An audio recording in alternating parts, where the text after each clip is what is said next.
सर्वप्रथम मी आपलं म्हणजे जास्त काळ नाही झाला पण 5-6 महिने झाले तुमच्याशी आमचं आपली चर्चा झाली नाही। मनापासून आपल्या सगळ्यांचं स्वागत करतो। आताच आदरणीय आमचे प्रभारी रमेश चन्नीथला साहेबांनी सांगितले की 100च्या जास्त विधानसभेच्या जागेची आम्ही चर्चा केली, कार्यकर्त्यांचं मनोगत ऐकलं आणि आता पूर्ण महाराष्ट्रामध्ये हे दौरे आमचे कंटिन्यू चालत राहणार आहे। महाराष्ट्रामध्ये राज्यातल्या असंविधानिक सरकार विरोधात, भ्रष्टाचारी सरकारच्या विरोधात, भ्रष्टाचाराच्या तर मर्यादा त्यांनी संपवल्या। म्हणजे आम्ही काल कर्नाटकची सरकार 40% कमिशनवाली होती, ही सरकार तर आता 100% कमिशनवाली झालेली आहे। त्यामुळे या सरकारच्या भ्रष्टाचारामध्ये आता रस्त्यांचंही आपण एक उदाहरण घेतलं, हे म्हणतात की आम्ही मोठ्या प्रमाणात रस्त्यावर पैसे खर्च केले। आता आपल्याला नाशिकमध्ये सुद्धा खड्ड्यांचं साम्राज्य पाहायला मिळतं। नाशिकमध्ये आता आम्हाला जिथं आम्ही थांबलो तिथून इथं यायला 1 तास लागला। विकास कशाचा झाला हा प्रश्न आता सगळ्यांच्या समोर आहे। विकास आम्ही केला, विकास आम्ही केला, विकास यांचा झाला। सरकारमध्ये बसलेली लोक आणि त्यांची पिलावड महाराष्ट्राच्या जनतेवर कर्ज लादून त्या पैशाची उधळपट्टी कशी करता येईल ही महाराष्ट्राच्या भाजप-प्रणीत सरकारने जाणून बुजून या राज्यामध्ये केलेला आहे आणि त्याचा परिणाम, महागाईचा परिणाम सामान्य जनतेला भोगावा लागत आहे। ज्याप्रमाणे बदलापूरचा उल्लेख आता आमचे चन्नीथला साहेबांनी केला, मी स्वतः आणि आमचे अपोजिशन लीडर तिथं गेलो। म्हणजे संवेदनहीन जी काही व्यवस्था असते ती व्यवस्था त्या ठिकाणी पाहायला मिळते। 3.5 वर्षाच्या चिमुरडी मुलीवर, 4 वर्षाच्या चिमुरड्या मुलीवर 12 आणि 13 तारखेला 2 दिवस लगातार, 12ला एका मुलीवर आणि 13ला एका मुलीवर 2 दिवस त्या ठिकाणी माणुसकीला न शोभणारं कृत्य त्या संस्थेच्या वर्ग 4च्या कर्मचाऱ्यांनी केलं। जेव्हा पालकांना ही गोष्ट कळली, 14 तारखेला पालक त्या आदर्श नावाच्या शाळेमध्ये पोहोचले आणि त्या शाळेमध्ये पोहोचल्यानंतर त्या संस्थेमध्ये जवळपास भाजप आणि RSSचीच लोक त्या संचालक मंडळात आहे। ती संस्थाच त्या विचाराची आहे आणि त्या ठिकाणी त्या पीडित मुलींच्या आई वडिलांना त्यांनी समजावून सांगितलं की तुम्ही काही गडबड करू नका, आम्ही पुढच्या काळात ही घटना होणार नाही याची काळजी घ्या। म्हणजे त्या माणसावर कारवाई करायची नाही आणि पुढच्या काळात ही घटना आम्ही होणार नाही याची काळजी घेणार। म्हणजे याचा अर्थ काय लावला जाणार याचा अर्थ तुम्ही समजला पाहिजे। त्याप्रमाणे 15 तारखेला आपल्या राज्याचे सध्या आपल्याला स्वतःला म्हणून घेणारे लोकप्रिय मुख्यमंत्री या बदलापूरमध्ये नगरपालिकेचं रिन्युव्हेशन झालं, त्याचं उद्घाटन करायसाठी ते गेले। पोलिसांकडे ही सगळी माहिती होती, पर्यायीने मुख्यमंत्री प्रमुख राज्याचे त्यांना ही माहिती दिली गेली असेल। मुख्यमंत्र्यांनी त्या पीडितांच्या बद्दलची साधं जाणून घेतलं नाही, कारवाईबद्दल काही जाणून घेतलं नाही आणि मग 16 तारखेला, कारण की आता या सरकारमध्ये एक नवीन व्यवस्था निर्माण केलेली आहे की जे कोणी डाऊटफुल लागतील की हे जाऊन तिथं निवेदन देतील, त्यांना त्या ठिकाणी आपल्या भावना व्यक्त करतील, तर अशा लोकांना नजरकैदेत ठेवण्याची एक नवीन परंपरा या सरकारमध्ये सुरू झालेली आहे। म्हणजे फडणवीस सरकारमध्येच चालू झाली होती पण त्याची अंमलबजावणी आता जास्त होती आहे। त्यामुळे या सगळ्या परिवाराच्या लोकांना नजरकैदेत ठेवलं गेलं होतं। ते जे काही सामाजिक संघटना होत्या त्यांना नजरकैदेत टाकलं गेलं होतं आणि मुख्यमंत्र्याला कोणी भेटू नये याची पूर्ण जबाबदारी सरकारच्या आदेशाप्रमाणे केली गेलेली होती. 16 तारखेला हे लोक जेव्हा त्या पोलीस स्टेशनला गेले, तिथं सिनियर PI ज्या होत्या त्या महिलाच होत्या. ते एक वयाला त्यांच्यावर एवढा दबाव होता त्या सिनियर PI ज्या होत्या की कुठल्याही पद्धतीने ही कारवाई होता कामा नये. त्यामुळे त्यांनी जॉब विचारला पीडित परिवारांना. त्या एका मुलीची आई गरोदर आहे. त्यांना जॉब विचारला की तुमच्याजवळ पुरावा काय, असा प्रश्न सिनियर PI महिला पोलीस अधिकाऱ्यांनी विचारला. स्वाभाविक आहे, ते सामान्य परिवारातले लोक होते. काही सामाजिक संघटना त्यांच्यावर होत्या. त्यांचा दबाव देण्यासाठी सुरू झाला आणि मग फोनाफानी झाली आणि मग 12 तासाच्या नंतर त्या ठिकाणी गुन्हा दाखल करण्यात आला. 12 तासानंतर जेव्हा गुन्हा दाखल झाला त्यावेळेस त्या परिवाराला ज्या पद्धतीने जो त्रास दिला गेला होता, त्या भावना, आरोपीला अटक न करणं, त्याचे पुरावे नष्ट, कारण की त्या ठिकाणी चेतन आपटे नावाचा जो BJPचा उपाध्यक्ष आहे, ते सगळे आपटे परिवार तिथं आहे. त्याचा सक्का भाऊ त्या संस्थेमध्ये संचालक आहे. या काळामध्ये 12 आणि 13 तारखेचे CCTV फुटेज त्या ठिकाणातून गायब करून टाकले. म्हणजे याचा अर्थ ते संचालक मंडळ सुद्धा त्याला जबाबदार आहे, ही ती परिस्थिती आहे. या पद्धतीचे प्रकरण जे माणुसकीला शोधणारे नाही, महाराष्ट्रासारख्या राज्यामध्ये जे सावित्रीबाई फुल्यांचं हे महाराष्ट्र, जिथं महिलांचा सन्मान केला जातो, ज्या शाहू फुले आंबेडकरांनी महिलांचा सन्मान ठेवला, छत्रपती शिवाजी महाराजांनी ठेवला, त्या महाराष्ट्रामध्ये महिला असुरक्षित आहे, लहान मुली असुरक्षित आहे. भावना तीव्र झाल्यात. तुम्ही ठीक आहे, मराठी चॅनल सगळे दाखवत होतं त्या दिवशी, हिंदी चॅनल तर कलकत्ता दाखवत होतं, तेही भावना, ते पण काही त्याचं कोणी समर्थन करणार नाही. जे कलकत्त्यात झालं त्याचंही आम्ही कोणी समर्थन केलेलं नाही.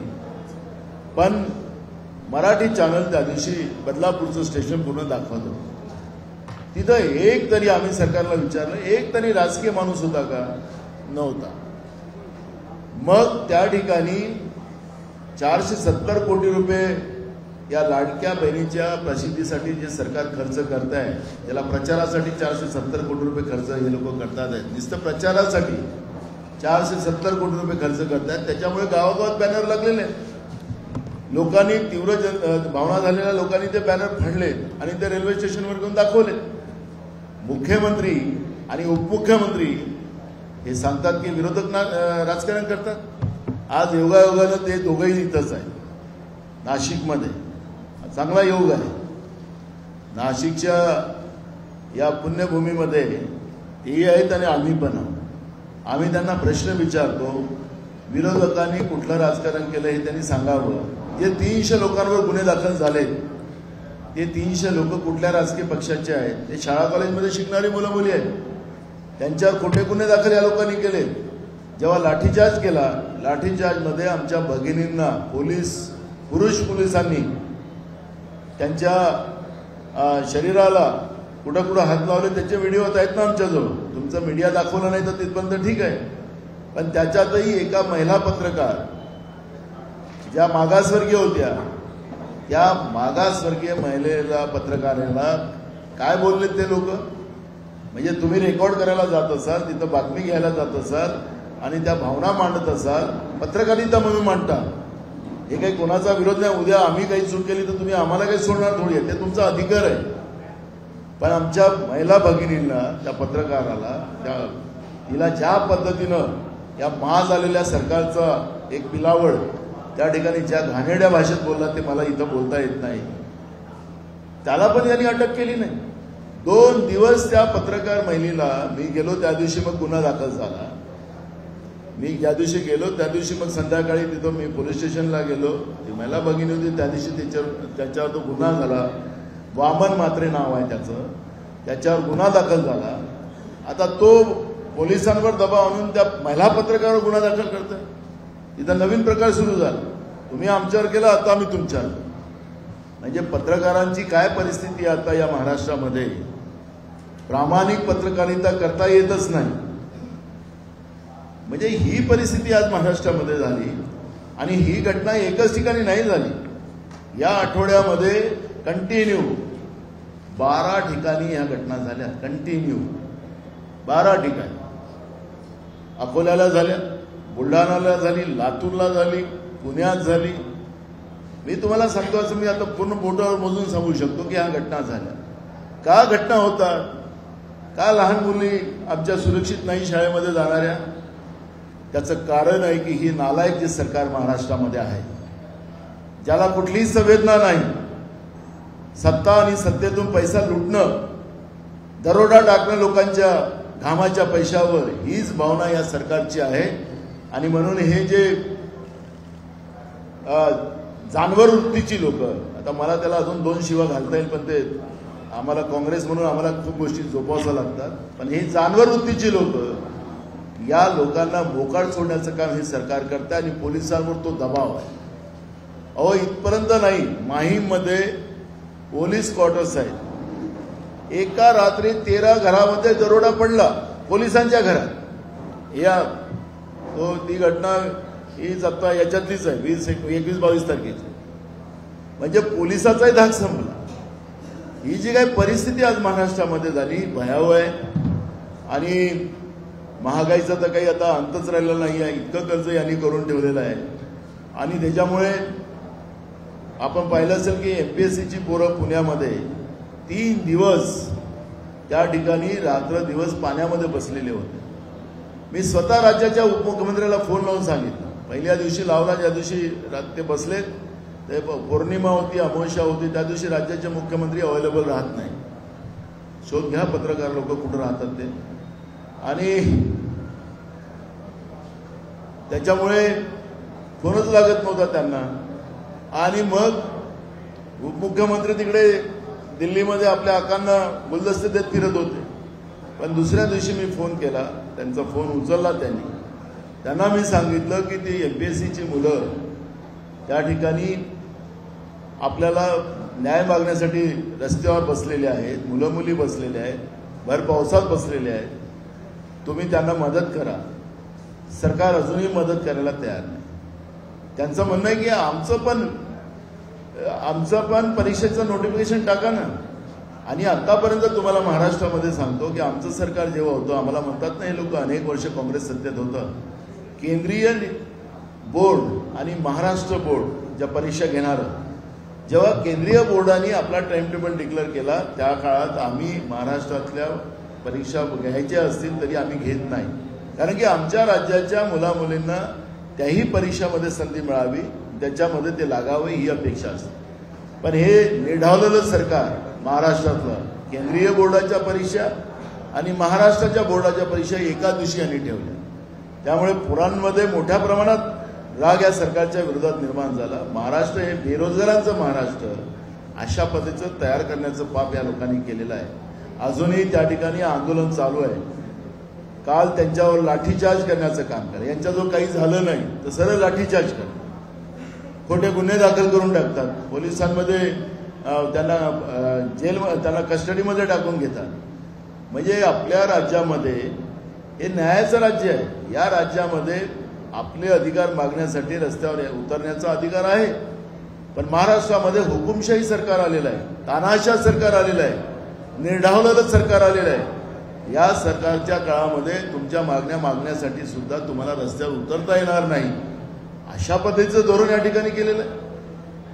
आणि म्हणून मी आपल्या सगळ्यांना या निमित्तानं नम्र विनंती करतो की उद्याचा जो बंद आमचा आहे तो बंद शाळा कॉलेजचे मुलं मुली असतील, डॉक्टर असतील, इंजिनियर असतील, व्यापारी असतील, तुमच्यासारखे पत्रकार असतील, या निढावलेल्या सरकारला अगर वटणीवर आणायचं असेल तर शाळेच्या मुलामुलींपासूनच नाही तर त्यांच्या पालकापासून, कारण की आमच्या मुलीच आता शाळेमध्ये सुरक्षित नाही। या सगळ्या घटना, ज्या 12 घटनांचा मी इथं उल्लेख करतो आहे, आमच्या चिमुरड्या मुली त्या ठिकाणी सुरक्षित नाही। तर या निढावलेल्या सरकारला, सत्तेचा माज आलेल्या सरकारला खऱ्या अर्थानं वटणीवर आणायचं असेल तर 24 तारखेला पूर्ण महाराष्ट्र हा रस्त्यावर येऊन या सरकारचा निषेध केला पाहिजे, त्याचा धिक्कार केला पाहिजे आणि त्याला वटणीवर आणण्यासाठी सगळ्यांनी काम केलं पाहिजे हे आव्हान मी या निमित्तानं आम्ही करतोय.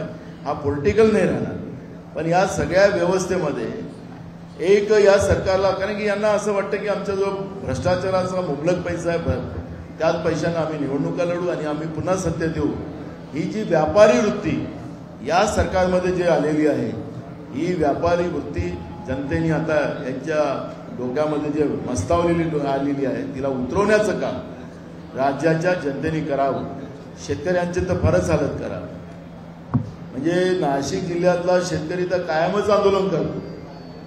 ज्या दिवशी माझ्या शेतकऱ्याचा कांदा निघाला काही तिकडून इम्पोर्ट केला जातो आणि इम्पोर्ट केला की माझ्या कांदा उत्पादक शेतकऱ्याला न्यायच मिळत नाही.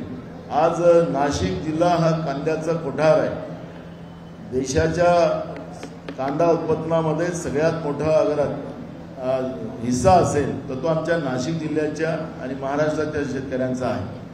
पण त्या शेतकऱ्याला बारमाही आंदोलन करावं लागतं, हे दुर्भाग्य आहे. आणि म्हणून मी आपल्या सगळ्यांना सांगतो की हे सरकार केंद्रातलं नरेंद्र मोदीचं सरकार असो की महाराष्ट्रातलं हे एकनाथ शिंदे आणि भाजप प्रणित सरकार जे असेल, हे सरकार जनतेचं नाही. आणि म्हणून या सरकारला सत्तेतून बाहेर काढणं आणि या राज्याला छत्रपती शिवाजी महाराजांच्या विचाराचा आणि शाहू फुले आंबेडकरांच्या विचाराचा महाराष्ट्रामध्ये सरकार आणणं हेच आमचं सगळ्यांचं कर्तव्य आहे. आणि म्हणून महाविकास आघाडी म्हणून आम्ही सगळेजण प्रयत्न करतो.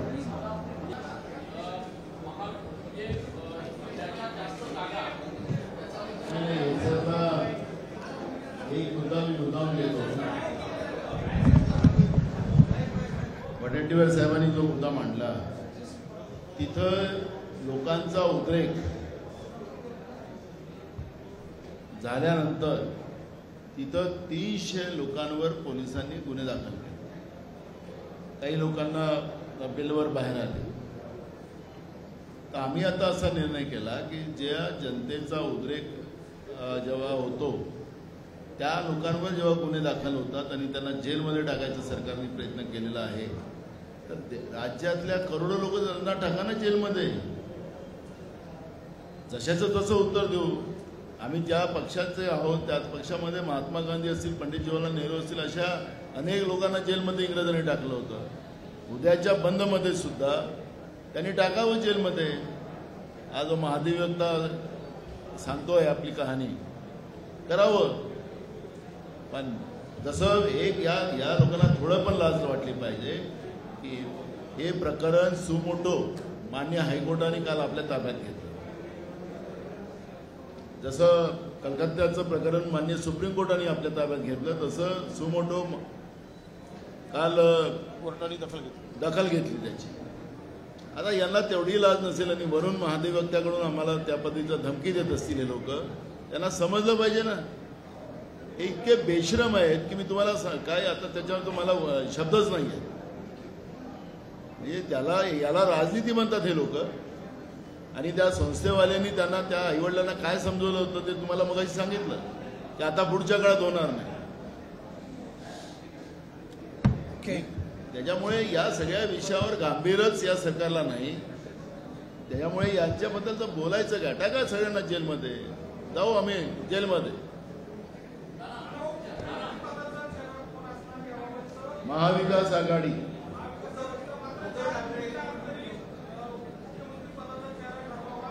आम्ही काँग्रेस सगळं ओपन आहे. आमचं पुस्तक ओपन आहे. आम्ही परवा पण महाविकास आघाडीच्या मीटिंगमध्ये सांगितलं की महाविकास आघाडी 6 चेहरा बनून आम्ही पुढे जाऊ. आणि आता महाविकास आघाडीमध्ये मुख्यमंत्र्यांच्या चेहऱ्यापेक्षा ही जी महाराष्ट्रातली भ्रष्ट संवेदनहीन सरकार हे सत्तेतून काढणं हाच आमच्या महाविकास आघाडीचा धर्म आहे. जनतेच्या हितासाठी आम्ही महाविकास आघाडी म्हणूनच आम्ही पुढे जाणार आहोत.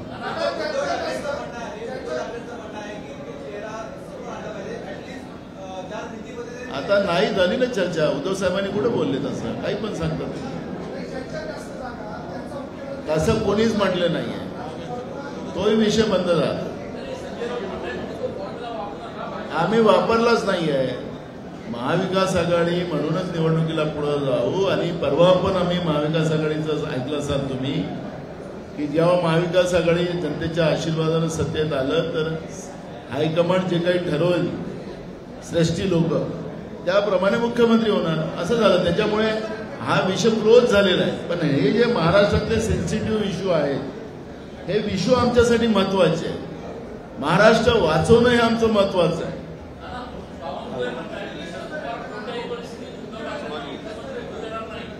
महाविकास आघाडीचे सगळे नेते बसून घेणे. एबीपी माझा, उघडा डोळे बघा नीट.